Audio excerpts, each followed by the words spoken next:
Saludos amigos y bienvenidos a esta edición decimocuarta, el número 14 del podcast Las Cosas Como Son, que usted puede escuchar en todas las plataformas de audio podcast, Spotify, Apple Podcast y Google Podcast, y también en el canal de YouTube Profesor Ángel Rosa o en el fanpage de Facebook también Profesor Ángel Rosa. Tienen la versión en vídeo de él mismo. Bueno, hay un refrán que yo no sé si todavía se usa mucho, pero que lo usaba mucho mi mamá, que dice que nadie sabe para quién trabaja. Y me parece que aplica aquí en este tema de esta semana, porque cuando la legislatura del Partido Nuevo Progresista, entonces controlada por el Partido Nuevo Progresista, a final del pasado cuatrienio y habiendo perdido ya las elecciones, cuando ya sabían que no tenían mandato legislativo renovado, aprobó el proyecto de ley que habilitó una elección especial para escoger unos cabilderos de la estadidad que a título de congresistas en la sombra o shadow congressmen iban a defender o adelantar el resultado a favor de la estadidad en el referéndum de noviembre 3, que obtuvo un 53%, no se puede negar que tenían mayoría.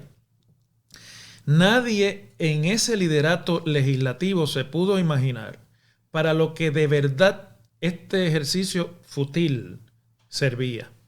Y es que los congresistas en la sombra, los delegados electos, los cabilderos de la estadidad que salieron el domingo pasado en la elección especial no tienen realmente ni siquiera una posición formalmente para ocupar, no tienen tampoco un espacio dentro de la estructura jurídico-constitucional de Puerto Rico y no tienen tampoco un mandato claro de cuál es la función que se espera que se desempeñe a título de oficiales electos del pueblo de Puerto Rico. No se sabe tampoco cuál va a ser su remuneración, pero se sabe que van a tener remuneración. Y ciertamente esta pantomima electoral se ha convertido básicamente en el vehículo para que un expulsado gobernador, rechazado por el país hace menos de 2 años, en las calles, que por primera vez obligó a ese gobernador a renunciar sin haber culminado su término, haya utilizado el proceso para limpiar su nombre y para regresar con legitimidad de oficial electo a la política partidista. Hace un par de semanas comenzó el rum rum a sonar de que había una intención del ex gobernador Ricardo Rosselló de postularse para esta elección vía la nominación directa, que además es algo que me parece novedoso porque las nominaciones directas, que es una cosa muy estadounidense, existen en la papeleta simplemente como una especie de espacio del desahogo de los electores, donde un elector que llega allí y no encuentra el nombre de nadie que le parezca valioso en una papeleta, pues dice, bueno, yo voy a escribir aquí de mi puño y letra tal nombre, pero en ningún caso son una forma común de postulación. Primero porque sirven para darle la vuelta a los requisitos de postulación que existen para la mayoría de los cargos electivos en todos los procesos electorales del mundo entero. Ser candidato no es simplemente decir aquí estoy yo y se acabó. Hay que pasar unos sedazos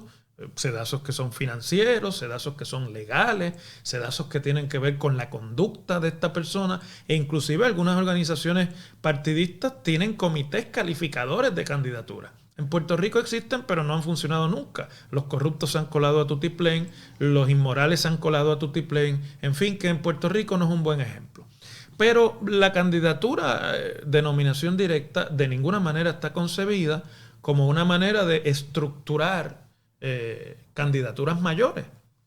Y eso es precisamente lo que ha hecho Ricardo Rosselló y su entorno. Para él no fue ni es difícil, habiendo sido gobernador de Puerto Rico, habiendo ganado una primaria en el Partido Nuevo Progresista, conseguir suficientes electores que en un evento pequeño que involucraba fundamentalmente a seguidores del Partido Nuevo Progresista, en el que su apellido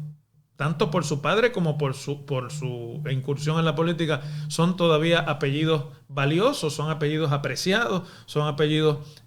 con mucha lealtad en algunos sectores de ese partido, conseguir un espacio que le permitiese una elección. ¿Una elección a qué? Bueno, nadie sabe a qué. Lo que sí es cierto es que la excusa esta de que el ex gobernador Rosselló estaba respondiendo a un llamado del pueblo progresista para él regresar es básicamente una falacia, porque no es necesario para nadie, pero menos para un ex gobernador, si quiere aportar desde el retiro político a las causas en las que cree, en este caso a la estadidad, insertarse en la discusión pública. Lo que tiene que hacer es abrir la boca. Cualquier ex gobernador, lo hemos visto más recientemente con la ex gobernadora Wanda Vázquez, que ni siquiera fue electa y ha estado hablando durante la crisis de violencia machista que ha habido en las pasadas 2 semanas, y todos los medios la cubren, porque el que ha sido gobernador ya disfruta de un púlpito privilegiado en la opinión pública y en los medios de comunicación. Así que un ex gobernador como Rosselló, si lo que quiere es trabajar por la estadidad, no necesitaba la candidatura write-in ni necesitaba insertarse en este proceso.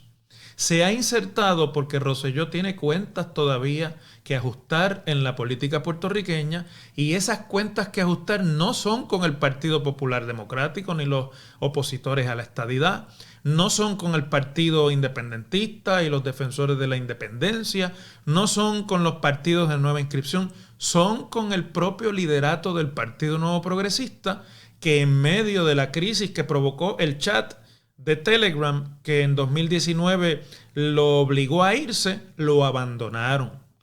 No solamente que lo criticaron abiertamente, sino que llegó el momento en el que el entonces presidente de la Cámara, Johnny Méndez, advirtió que la Cámara, dominada ampliamente por el PNP, se disponía a activar la disposición constitucional para residenciar al gobernador, que es lo mismo que destituirlo.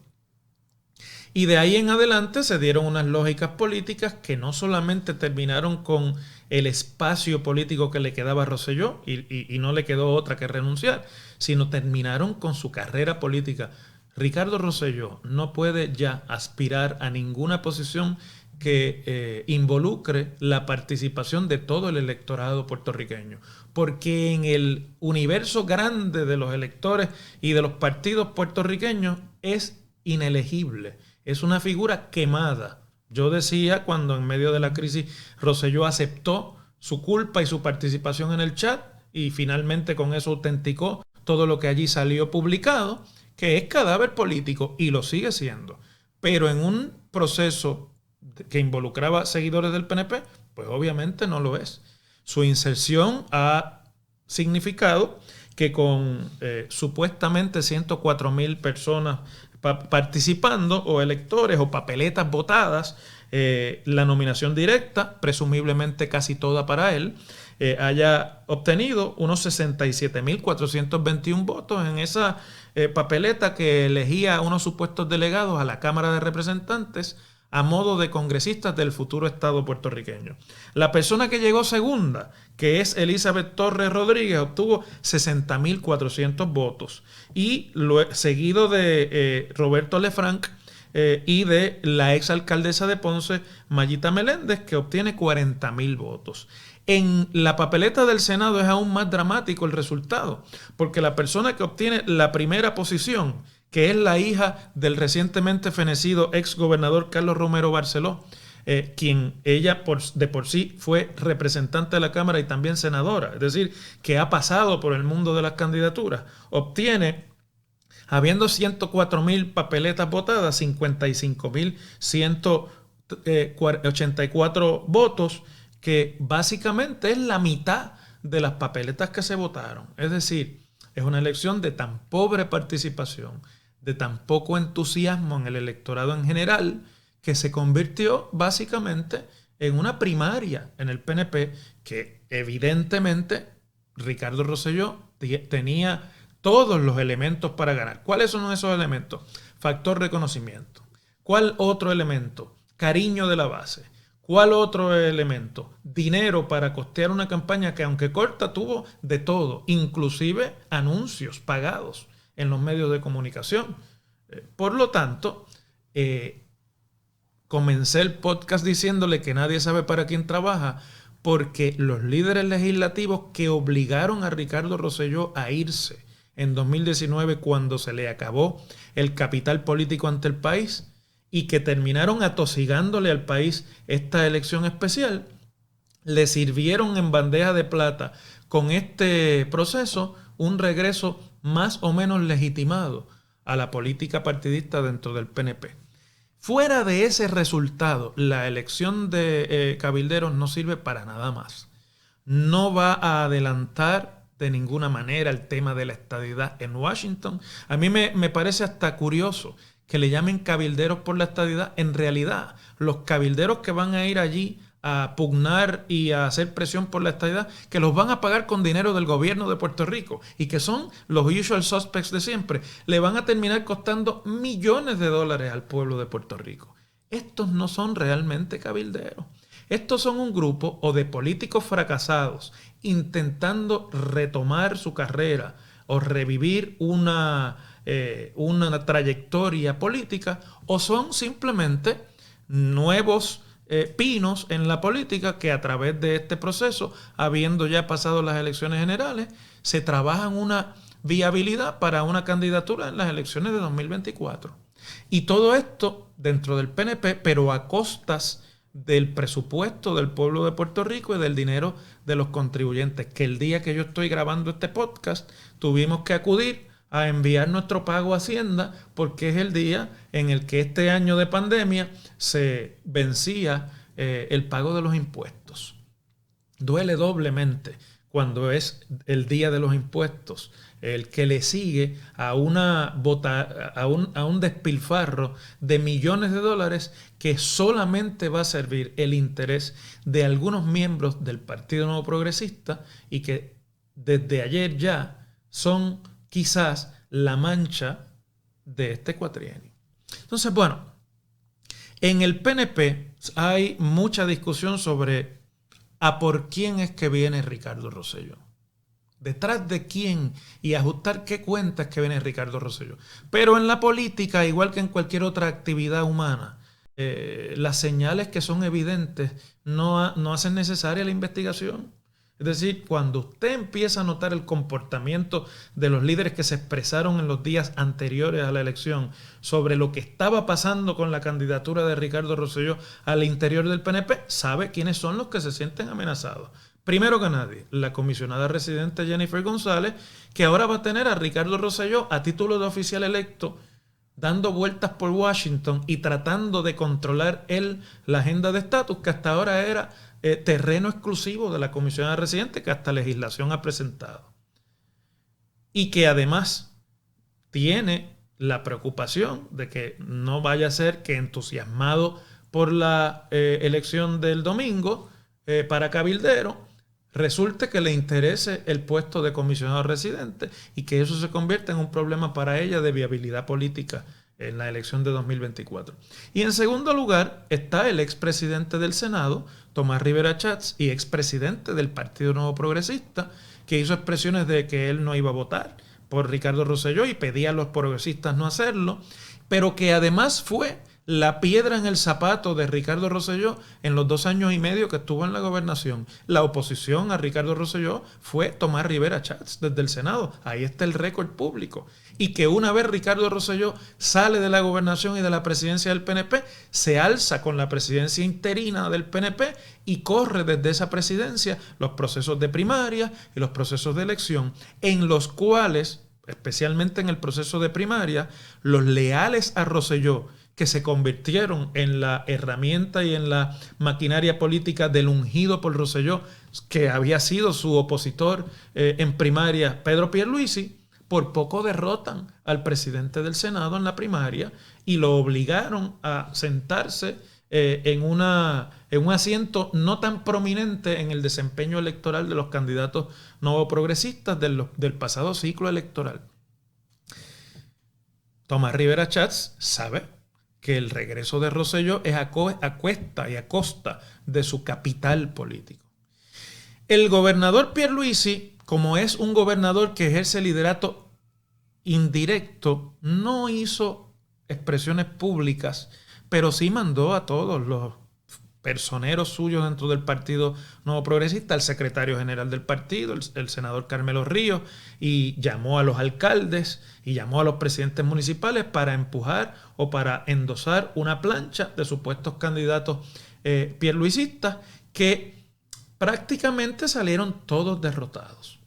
o por lo menos por mitad. Todos ellos se tuvieron que conformar con la parte baja del resultado electoral de los que ganaron o quedaron fuera del círculo de ganadores. Para Pedro Pierluisi, esto es una alarma, es una especie de aviso para que sepa que en el PNP, a pesar de que él es el gobernador y a pesar de que él es el presidente, hay otra figura que pugna por el liderato de esa colectividad en Puerto Rico y que de ahora en adelante el ejercicio suyo como presidente del PNP tendrá que pasar por el filtro de lo que Ricardo Rosselló y su sector del PNP quieran y piensen. Yo creo que el próximo episodio de Ricardo Rosselló, una vez ya esté afianzado en su posición de cabildero, delegado por la estadidad en la Cámara de Representantes Federal, es meterse con la Junta de Control Fiscal. Vamos a ver el próximo episodio del congresista simbólico o en la sombra Rosselló, de oposición a la postura de la Junta y de hacer de esa oposición a la postura de la Junta o a la función de la Junta en Puerto Rico otro espacio más para ir retomando su agenda política partidista en Puerto Rico dentro del PNP. Así que creo que quien peor sale en toda esta charada electoral es el propio Partido Nuevo Progresista, porque además, habiéndose impuesto la estadidad con el 53% de los votos en el pasado referéndum, ayer, o el día de la elección, que fue el domingo realmente, solamente pudo obtener menos de un 5%, para ser más exacto, un 4.5% del voto. Y eso, pues evidentemente, para un partido principal, para un partido que abrió la elección a participación de todos los electores en Puerto Rico, haber logrado una movilización del menos del 5% no es que ponga en duda la elección de quienes ganaron, porque al fin y al cabo no ganaron nada. No tienen realmente ninguna posición, no tienen ninguna oficina, no tienen un mandato legal que ejercer, que no sea el de una ley amañada por un partido que ya había perdido la mayoría. Pero ciertamente esa elección y ese espacio que ahora se crea en la discusión, se crea al interior del PNP. Y habrá que ver cómo reacciona Pierluisi, que es un sobreviviente político. Yo no dudaría que Pierluisi haga causa común con Rosselló, en los próximos días se encuentre con él, lleguen a los mismos entendidos que llegaron en el verano de 2019 para que Rosselló lo escogiera como su sustituto, aunque el Senado de Tomás Rivera Chats fuera al Tribunal Supremo y lo impidiera. Y que ellos dos, haciendo las paces políticamente, vayan a por quienes son realmente sus adversarios al interior del PNP. Yo no creo que a Ricardo Rosselló le interese la gobernación, porque cualquiera que entienda el proceso político en Puerto Rico sabe que él es inviable para la gobernación de Puerto Rico, como han sido inviables todos los exgobernadores que, derrotados en las urnas, han intentado regresar. Él no fue derrotado en las urnas, pero fue expulsado y rechazado por un pueblo, que es hasta más que ser derrotado en una elección. Por lo tanto, Rosselló regresa por su agenda, regresa a ajustar sus cuentas y regresa a insertarse con el tema de la estadidad en el futuro del Partido Nuevo Progresista. ¿Cuál va a ser el desenlace? Habrá que ver. Lo veremos en el resto del cuatrienio. Pero de lo que no me queda la más mínima duda es que, como dice el refrán que tanto repetía mi mamá, nadie sabe para quién trabaja. Muchísimas gracias por siempre escucharme y será hasta el próximo episodio.